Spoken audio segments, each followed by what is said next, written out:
Hey guys, it's Izzy, or as you know me, Tarot Cards and Tea, and I'm going to talk to you today about something a little bit different than usual.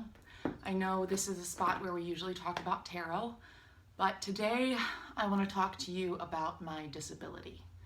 Disability is something that far too many people have to live with every single day of their lives, and I am one of those people. So this is my disability story and how I came to be disabled at the ripe age of 25. So I guess I should give you a little backstory. When I was younger, I used to be extremely active. I was on pretty much every club or every sports team you could imagine. I started dancing when I was about 3 years old up until I was about 14. I played basketball, I played softball, I was in school band, I was in school choir, I did everything. When I entered high school, I noticed my back had started to bother me pretty much every day. It got to the point where it was excruciating, and some days I felt like I couldn't even get out of bed. And one day I was looking in the mirror and I noticed that my hips were uneven. So I was like, oh hey, I probably have scoliosis. I should go to the doctor. So I did, and they confirmed what I had thought. I had scoliosis, but every doctor I went to said it was mild and it shouldn't have been causing me as much pain as I was in. So they put me through physical therapy and everything, and that made it worse. Eventually, my mother was actually the one who ended up diagnosing me correctly. Yes, I did have scoliosis, but that was not the problem.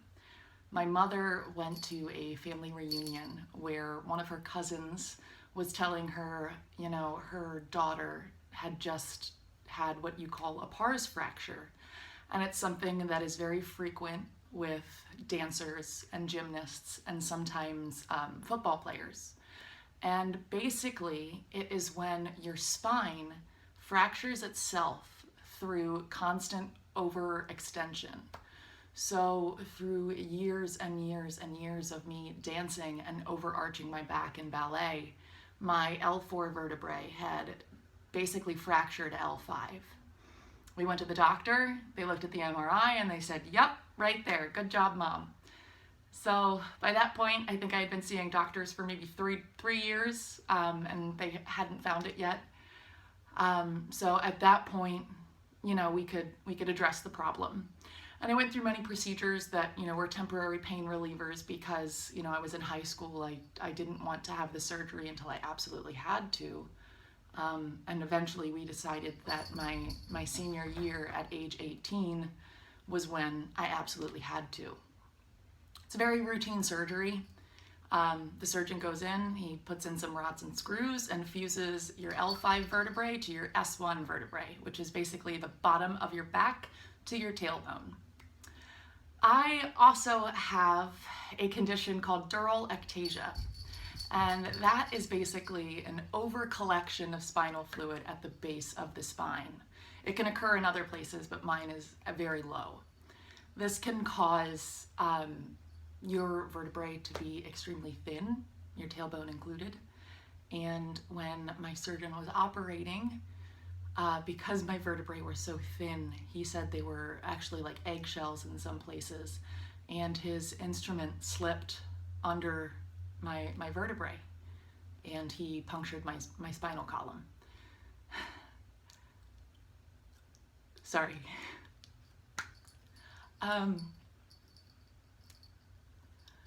That's something that can paralyze you. So I'm very lucky to have the use of my legs that I do.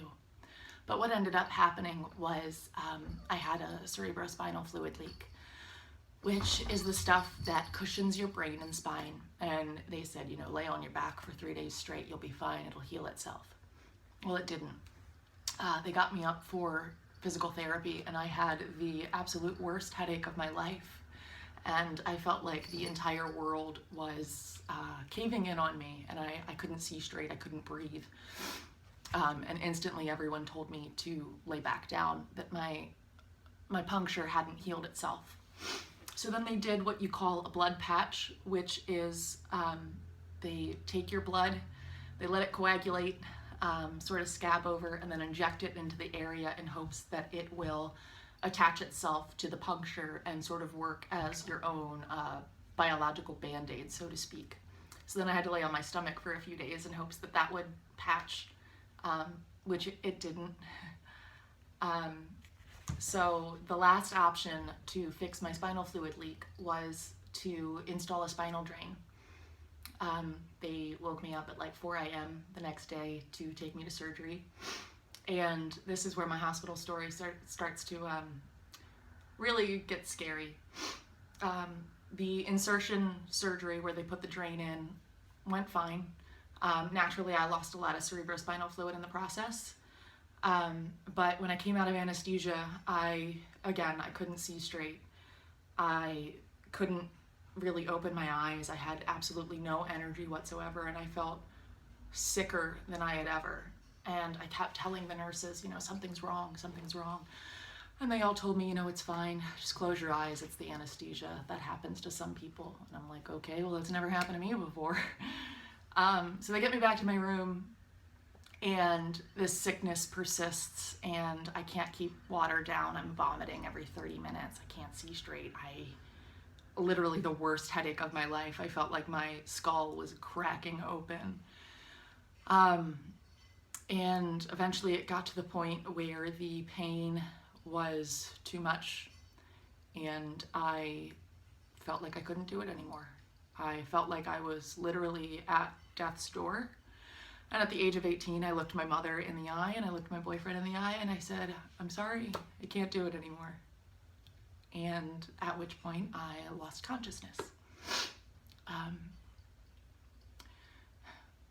While I was unconscious, one of my nurses, his name was Chima, and I will never forget that.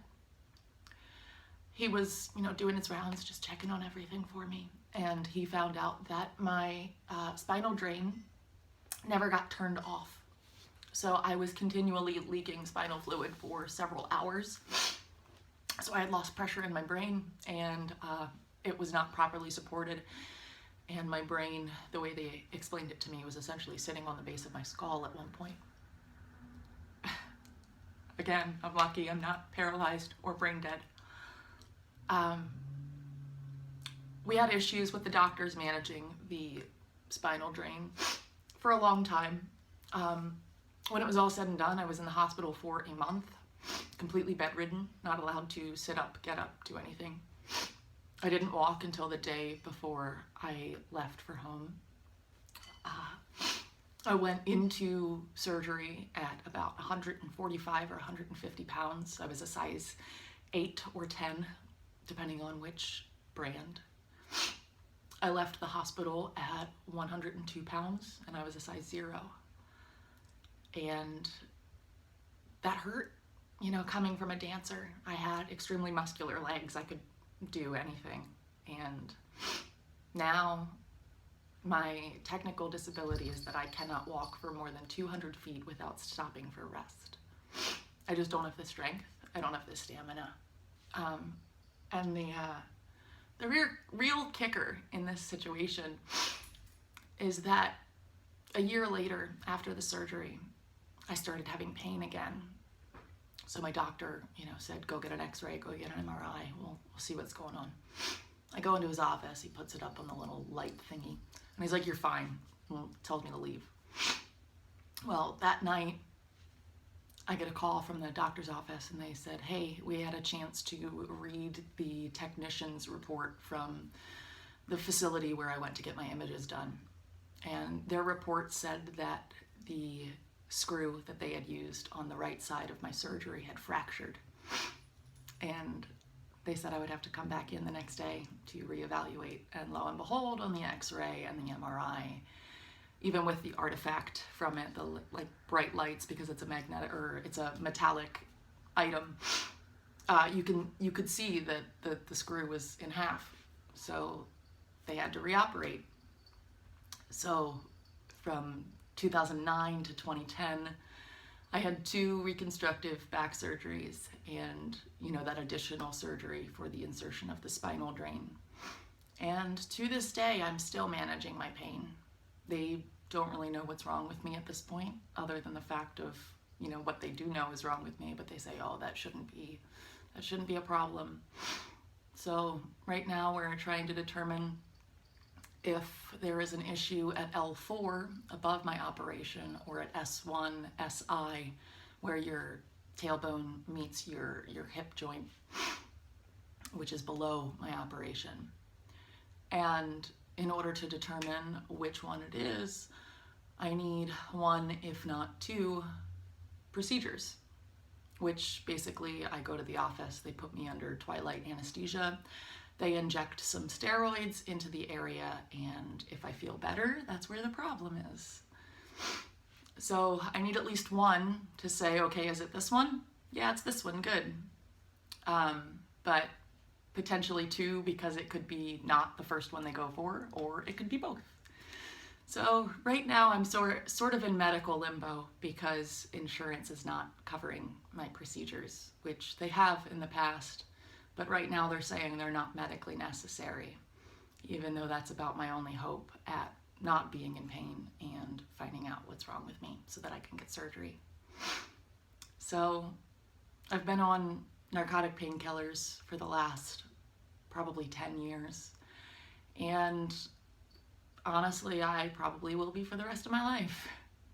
And a lot of people, just casual ableism, and they don't realize they're doing it. They're like, oh, I don't know how I'd be able to do that. Don't you feel out of it and wonky all day? And it's like, well, no, I need this. If I didn't have my medication, I literally wouldn't be able to get out of bed. So please keep your comments to yourself. But yeah, I sort of had to take every day as it comes. But yeah, that's my disability story, and I'm still fighting. And I just want to say to everybody out there who is also fighting with chronic pain or disability, or anyone who considers themselves to be a spoonie, in which you don't have the energy to get through your day because of a chronic illness or symptoms or chronic pain.